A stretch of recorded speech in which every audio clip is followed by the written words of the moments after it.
The signal came on a quiet night, deep in space near the edge of human territory. It was weak, repeating, buried in static. At Proxima Relay Station, a young technician named Chad noticed it first.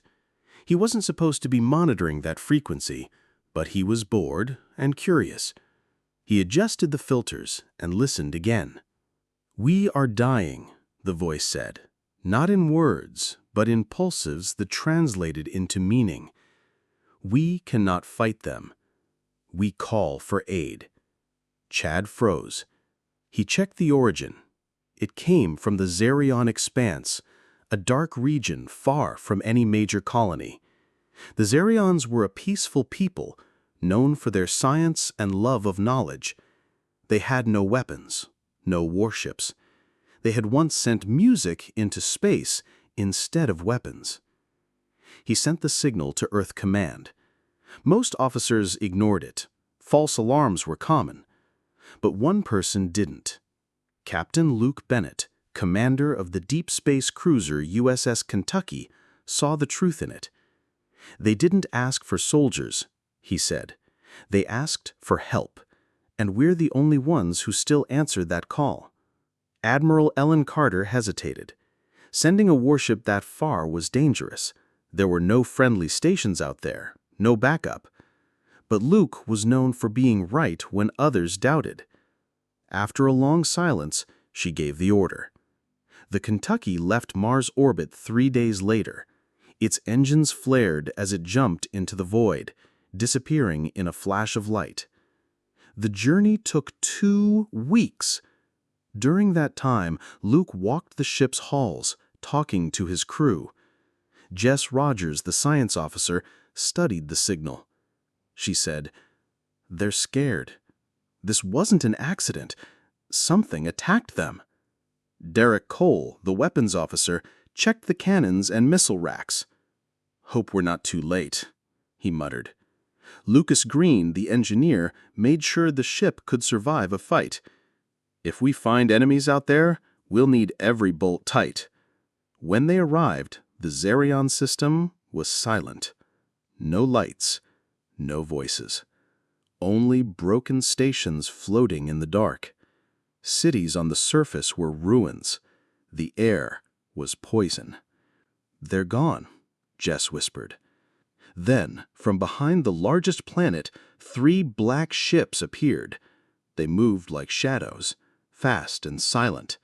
They locked onto the Kentucky and fired without warning. Alarms screamed. The ship shook.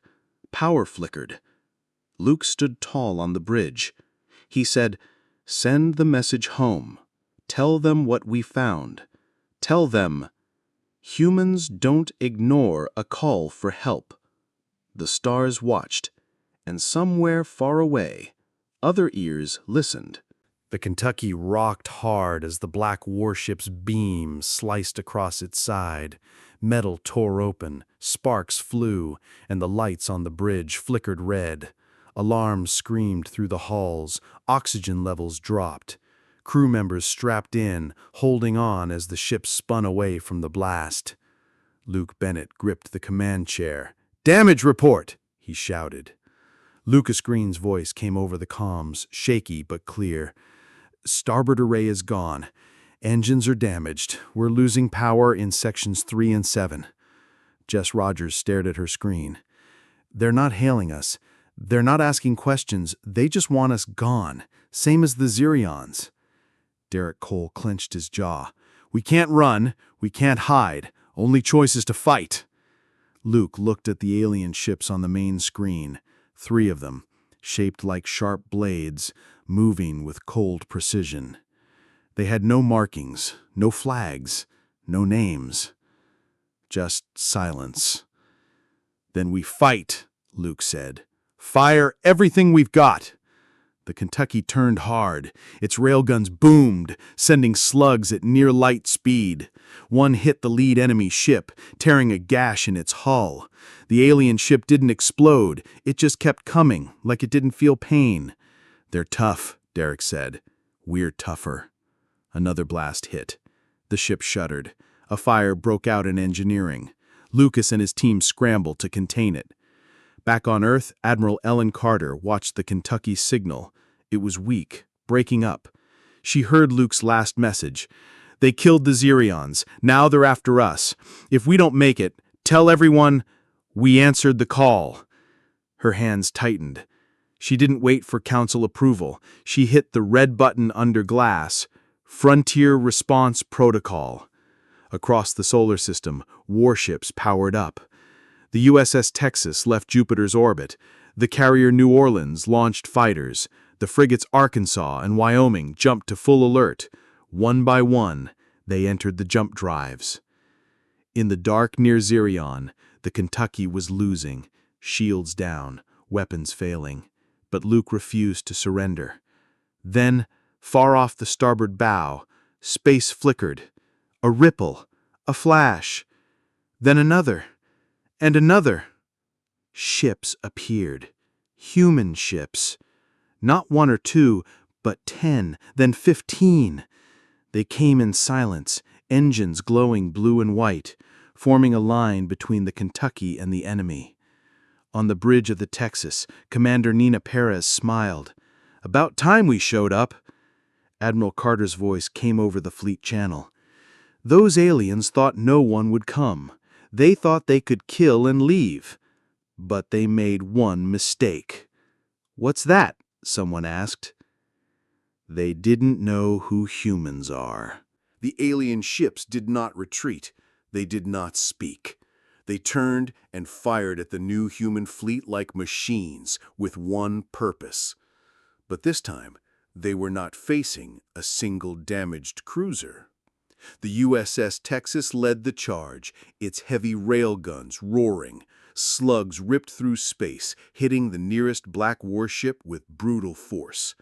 The enemy's hull cracked open, spilling dark fluid into the void.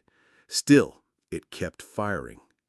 "They don't stop," Derek Cole said from the Kentucky's bridge, watching the fight on his screen. "We won't either," Luke answered. The carrier New Orleans launched a swarm of fighters, small, fast, and armed with plasma bombs. They flew like bees around the enemy's ships, striking weak points, engines, sensors, weapon ports. One fighter exploded, but 3 more took its place. Missiles from the frigates Wyoming and Arkansas filled the dark. Bright trails cut across the silence, hitting hard. One alien ship spun out of control and broke apart in a slow, silent burst of fire and metal. "That's one," Jess Rogers said, her voice full of hope. The second enemy ship tried to flee, powering toward the outer planets. But the Texas moved fast. It jumped ahead in a flash and blocked its path. "No running," Commander Nina Perez said. "Not this time." The Texas fired a full volley. The alien ship's shields failed. Its engines blew. It floated dead in space. The last enemy ship stayed and fought. It was damaged, one wing broken, but it still aimed its weapons at the Kentucky. Luke saw it coming. "They're not giving up, so neither do we." The Kentucky, though wounded, turned to face the enemy. Its last railgun charged. Derek fired. The shot hit the alien ship's core. For a second, nothing. Then a flash, brighter than a star, followed by silence. The ship was gone. Across the fleet, cheers broke out. Men and women hugged, cried, breathed again. But Luke didn't celebrate. He looked at the wreckage around them, twisted metal, dead stations, the bones of a peaceful people wiped out. "We stopped them," he said quietly. "But we were too late for the Zerions." Admiral Carter's voice came over the comms. "You were not too late, Captain. You answered. That matters. The whole galaxy is listening now." She was right. Far away, on other worlds, hidden ships and quiet colonies picked up the signal. They heard the truth. The humans had come, not for land, not for power, but because someone had asked for help, and they had brought warships. Back in the ruins, Jess found something on the scanners, a small signal, weak, alive. "Captain," she said, "there's one left." The signal was faint, like a heartbeat in the dark. Jess Rogers leaned close to her screen, hands steady. It's a life sign, small, inside a broken escape pod near the remains of Zirion 3. Luke Bennett stood up. "Is it one of them?" "Yes," Jess said. "A Zirion, still alive." The Kentucky, though damaged, moved slowly toward the pod. The rest of the fleet stayed on guard, weapons ready, watching the silent space around them. No one wanted to be caught off guard again. When the pod was pulled into the ship's repair bay, the crew gathered. Lucas Green and 2 medics opened it with care. Inside, a single Zirion floated in a gel-filled tube. Its skin, once bright with soft blue and green light, was dim. One arm was broken. Its large, dark eyes opened slowly. Jess spoke first, using the ship's translation system. "You are safe now. We are humans. We came because of your call." The Zirion did not speak. It raised its good hand and tapped its chest, then pointed to the sky, then to the crew. The machine translated, "You came?" "Yes," Luke said. "We came." A quiet sound came from the Zirion, not words, but something like music, sad and sweet. Tears, clear like water, floated in the air of the tube. The medics worked fast. They fixed the broken arm, cleaned the wounds, and gave it clean air. Over hours, its skin began to glow again, weak but growing. Later, in the science lab, Jess found a data core in the pod. It held everything: the attack, the Vord, the reason. The Vord were a cruel race. They moved from world to world, destroying any who refused to fight. The Zirions had no weapons. They only sent peace messages, songs, knowledge. When the Vord came, they gave no warning. They burned the cities, killed the people, and left nothing. But before the end, one scientist sent the call, not for war, not for revenge, just for help. And humans answered. Luke stood by the observation window, watching the stars. He said, "We always say we're not perfect. We fight each other, make mistakes, but when someone calls, we come. That's what makes us different." Back on Earth, Admiral Carter received the data. She read it in silence. Then she sent a new order to every ship in space. "Watch for the signal. If anyone calls, we respond. No matter how far, no matter the cost." Because now, across the stars, others were listening. And they knew. When you call for help, humans send warships. Weeks passed. The Kentucky was still broken, but it stayed near Zirion 3. The Zirion survivor, now named Elan by the crew, grew stronger each day. Its skin glowed soft blue when it felt safe. It did not speak much, but it listened and it learned. Jess Rogers spent hours with Elan, sharing pictures, sounds, and words. She showed it Earth, oceans, forests, cities full of light. Elan shared music from its people, songs made of light and tone that played in the ship's halls. The crew said it made them feel calm, like a lullaby from another world. Luke Bennett stood by Elan one day and said, "We couldn't save your people, but we can make sure it doesn't happen again." Elan reached out a webbed hand and touched the glass screen showing the stars. It sent one word through the translator: "Why?" "Why did we come?" Luke asked. Elan nodded.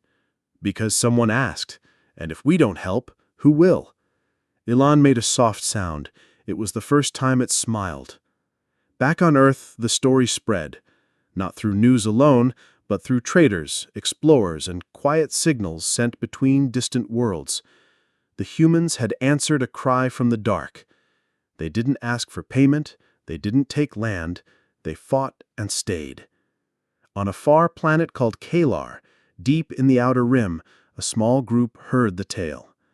The Calarians were weak, hiding in underground cities. The Vord had not come yet, but they were coming. Everyone knew it. Their leader, a woman named Mira, stood on a high rock and looked at her people. "The humans," she said, "they help those in need." "But how do we call them?" someone asked. "We send the signal," she said, "the same one the Zirions sent." And so they did. Deep in space, the carrier New Orleans picked it up. Commander Nina Perez read the words, "We are afraid. We cannot fight. We call for aid." She didn't wait. She sent the alert to the fleet. When the human warships arrived at Kalar, they came in formation, 5 strong, engines bright, weapons ready but not fired. The people came out of the tunnels, eyes wide, hearts full of fear and hope. They saw the ships, they saw the humans, and they knew. They had called for help, and warships had answered. Because that's what humans do.